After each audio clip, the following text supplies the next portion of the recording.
By the way, I forgot to update you for what happened to my day 17, which is ano nangyari kanina. Since Sunday, wala masyadong ginawa. Nag-morning run lang kanina, umaga, then nag-church.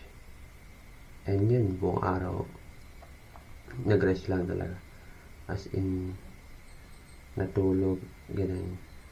Then, nagbasa ng books. Ay, ng book. And currently, yung binabasa natin is yung, eto, The Daily Stoic. So, yun lang. And by the way, I just want to update you about our journey. And ngayon, may ano tayo.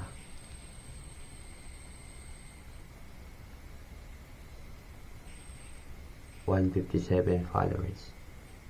And finally, day 17 na tayo sa Monk Mode Challenge. So yun lang. See you guys. Bye-bye.